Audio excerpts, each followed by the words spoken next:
Hello and welcome everyone. Today in this video we are going to discuss factors influencing growth and development. आज की इस video में हम जानेंगे कि ऐसे क्या क्या फैक्टर्स हैं जो हमारी वृद्धि एवं विकास पर प्रभाव डालते हैं। सो मैं अंजलि कुमारी आप सभी का अपने इस YouTube channel success with CTET में स्वागत करती हूँ। इससे पहले मैंने आपके साथ ग्रोथ एंड डेवलपमेंट यानी वृद्धि एवं विकास और साथ में टाइप्स ऑफ डेवलपमेंट यानी विकास के जो अलग अलग प्रकार होते हैं उस पर डिटेल डिस्कशन किया है। अगर आप सभी ने मेरी उस वीडियो को नहीं देखा तो लिंक मैं आपको डिस्क्रिप्शन में दे दूंगी, आप वहां से जाकर उस वीडियो को चेकआउट कर सकते हैं। तो आइए आज हम इस वीडियो को स्टार्ट करते हैं। ऐसे अगर हम देखें तो एक व्यक्ति के विकास में बहुत सारे फैक्टर्स हैं जो प्रभाव डालते हैं। So the very first factor influencing growth and development is heredity. Heredity is a biological process of passing the traits and characteristics from parents to offspring through gene. मतलब heredity एक ऐसी biological process होती है जिसके द्वारा जो parents के characteristics होते हैं वो उनके बच्चों में transfer होते हैं. It is one of the factors influencing different aspects of growth and development. Example height, weight, color of eyes, etc.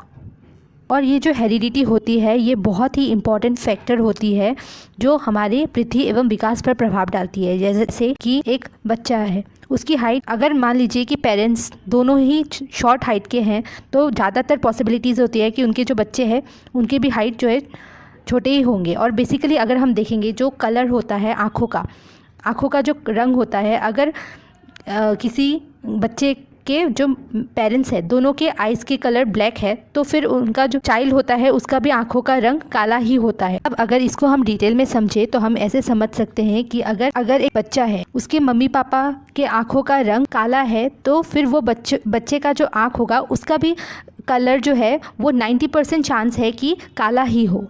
इसीलिए हेरिडिटी जो है एक बच्चे के विकास में बहुत ही इंपॉर्टेंट रोल प्ले करती है। अब नेक्स्ट हम देखेंगे कि environment the second most important factor influencing growth and development is environment मतलब कि वातावरण भी हमारे बच्चे के विकास में एक बहुत ही इम्पॉर्टेंट रोल प्ले करता है। A child's ability to grow, learn and explore requires a healthy and safe environment. ये बहुत ज़रूरी होता है कि हम एक बच्चे को बहुत ही अच्छा एनवायरनमेंट दे, क्योंकि एनवायरनमेंट यानी कि वातावरण से ही वो बच्चा जो है जन्म के बाद कांटेक्ट में आता है और वहाँ उसको हमें एक अच्छा एनवायरनमेंट प्रोवाइड करना चाहिए ताकि वो अपने आसपास की चीज़ों को एक्सप्लोर कर सके, सीख सके और अच्छी तरह से ग्रो कर सके। यानी एक बच्चे को जो है खेलने, सीखने और साथ में अपने आसपास के एनवायरनमेंट को एक्सप्लोर करने का मौका हमें देना चाहिए। और ये सिर्फ एक सेफ़ एनवायरनमेंट में ही पॉसिबल होगा। अगर वो बच्चा है, बहुत छोटा है, अगर हमने उसको खेलने का मौका प्रोवाइड नहीं किया तो हो सकता है कि बाद में जाकर वो उसके डेवलपमेंट पर भी असर डाले। इसीलिए हमें जो है एनवायरनमेंट का बहुत ही खास ध्यान रखना चाहिए। Next point is nutrition is an important factor influencing growth and development. तो न्यूट्रिशन भी एक बहुत ही इंपॉर्टेंट रोल प्ले करता है एक बच्चे के वृद्धि और विकास में। Nutrition refers to the food and beverages that provide fuel for the body to function. यानी जो हमारा खाना और पानी होता है वो एक फ्यूल की तरह काम करता है हमारे शरीर के फंक्शन में, क्योंकि अगर हम अपने शरीर को अच्छी तरीके से खाना और पानी देंगे तभी जाकर जो है हमारे बाकी फंक्शंस जो है वो प्रॉपर्ली हो पाएंगे और तभी हमारा जो संज्ञान है यानी हमारा जो दिमाग है वो भी ढंग से काम करेगा। इसीलिए ये एक बहुत ही इम्पॉर्टेंट रोल प्ले करता है एक बच्चे के विकास में। इसीलिए बच्चे को हमें स्टार्टिंग से ही बहुत अच्छा न्यूट्रिशन प्रोवाइड करना चाहिए ताकि आगे जाकर उसको जो है उसकी ग्रोथ एंड डेवलपमेंट में कोई प्रॉब्लम ना आए। There are many effects of nutrition on growth and development। एक जो ये न्यूट्रिशन होता है इसका एक बच्चे पर बहुत ही बच्चे के जो विकास और वृद्धि होती है उस पर बहुत ही असर पड़ता है। For example nutrition can impact your child physical growth as well as brain development. जैसा कि मैंने आपको आगे बताया कि जो न्यूट्रिशन होता है वो एक बच्चे के शारीरिक विकास के साथ साथ उसके ब्रेन डेवलपमेंट पर भी बहुत इंपॉर्टेंट रोल प्ले करता है, क्योंकि अगर एक बच्चे को जो है ढंग से खाना मिलेगा तभी जाकर उसका जो संज्ञान है वो भी यानी उसका जो ब्रेन है वो भी ढंग से काम करेगा। इसलिए ये बहुत ज़रूरी है कि हम एक बच्चे को अच्छे तरीके से खाना पीना प्रोवाइड कर सके ताकि उसका जो डेवलपमेंट है वो प्रॉपर हो सके। Next point is sex. It is an important factor influencing growth and development. तो बाकी आगे के पॉइंट्स की तरह ये भी एक बहुत इंपॉर्टेंट पॉइंट है एक बच्चे की ग्रोथ एंड डेवलपमेंट में। There is a difference in growth and development of boys and girls. तो जैसे हम देखेंगे कि एक बहुत डिफरेंस हमें देखने को मिलता है ग्रोथ एंड डेवलपमेंट यानी वृद्धि एवं विकास में लड़कों और लड़कियों का भी वृद्धि एवं विकास अलग तरीके से होता है। जैसे हम देखेंगे कि girls show rapid physical growth in adolescence in comparison to boy, यानी लड़कों के मुताबिक लड़कियां जो है वो एडोलेसेंस में जो है एडोलेसेंस उनकी मैच्योरिटी जो है वो काफ़ी जल्दी आ जाती है in comparison to boys. The structural and functional growth and development of both girls and boys is also different in nature. जो उनके जो बॉडी स्ट्रक्चर होते हैं लड़के और लड़कियों, उन दोनों का जो बॉडी स्ट्रक्चर होता है और जो डेवलपमेंट होती है वो भी अलग तरीके से होती है। लड़कों और लड़कियों दोनों में एक तरह के विकास नहीं होते, यानी जो उनका जो स्ट्रक्चरल यानी उनका जो बॉडी स्ट्रक्चर है और साथ में उनका जो बॉडी का जो फंक्शनल ग्रोथ एंड डेवलपमेंट है वो दोनों ही अलग अलग तरीक़ों से होता है। Next point is early stimulation. Early stimulation means the set of actions and exercise that aim to help develop the child's abilities whether motor, cognitive और social. Early stimulation का मतलब ऐसे actions यानी हम जो है ऐसे actions और exercises की मदद लेते हैं जिसके द्वारा हम एक बच्चे की जो different abilities है, चाहे वो motor development हो, cognitive development हो या social development हो, उसमें उसकी मदद कर सके।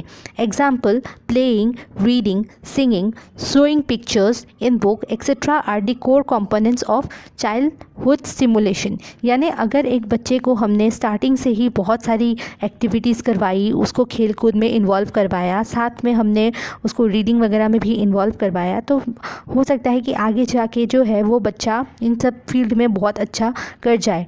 इसलिए हम जो है एक छोटा बच्चे को अलग अलग तरह की एक्टिविटीज़ में इन्वॉल्व करते हैं ताकि उसका जो है हर तरीके से विकास हो सके। वो ना केवल खेल कूद, साथ में जो है रीडिंग में भी अच्छा हो और सिंगिंग में भी अच्छा हो। इसलिए हम जो है उसको पिक्चर्स वगैरह दिखाते हैं बुक्स में ताकि उसका जो ध्यान है वो अच्छी तरीके से उसका जो मतलब ब्रेन डेवलपमेंट है वो भी प्रॉपर हो सके। Early stimulation can improve young children's ability to think, communicate and connect with others.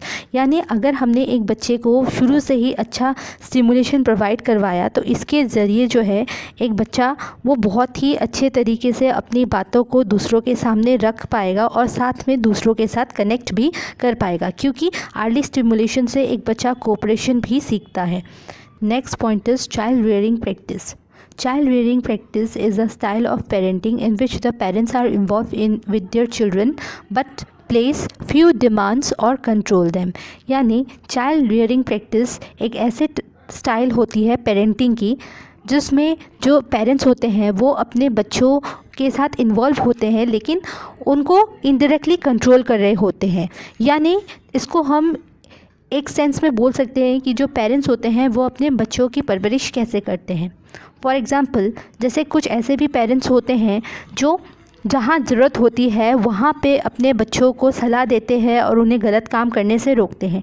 On the other hand कुछ ऐसे भी पेरेंट्स होते हैं जो टोटली अपने बच्चों के लिए डिसीजंस लेते हैं, मतलब वो अपने बच्चों के अपने छोटे से छोटे डिसीजंस पे खुद ही लेते हैं।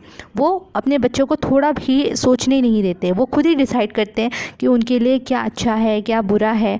तो child rearing practice plays a important role in growth and development of children. तो ये जो चाइल्ड रियरिंग प्रैक्टिस है ये भी एक बहुत इंपॉर्टेंट रोल प्ले करता है एक बच्चे की वृद्धि एवं विकास में, क्योंकि अगर एक बच्चा जिस पे टोटली आज तक जो है उनके पेरेंट्स ने ही उसकी सभी डिसीजंस ली है तो हो सकता है कि बाद में भी वो बच्चा जो है टोटली अपने पेरेंट्स पर ही डिपेंडेंट हो जाए। और वैसे बच्चे जो हैं वो थोड़े से मतलब ओपन माइंडेड नहीं हो पाते, वो बेसिकली जो है हर चीज़ों के लिए अपने पेरेंट्स पर ही डिपेंडेंट होते हैं। इसीलिए ये ज़रूरी है कि अगर हम चाहते हैं कि मतलब बच्चा जो है वो प्रॉपरली डेवलप हो तो जहाँ ज़रूरत होती है वहाँ हमें उस हिसाब से उनको कंट्रोल करना चाहिए। बाकी थोड़ा बहुत हमें उनको भी अलाउ करना चाहिए ताकि उन्हें भी पता चल सके कि उनकी जो मीन्स सही और गलत में क्या फ़ैसला है, क्या फ़र्क होता है। तो इसीलिए ये जो है चाइल्ड रेयरिंग प्रैक्टिस, ये भी एक बहुत ही इम्पॉर्टेंट रोल प्ले करता है एक बच्चे की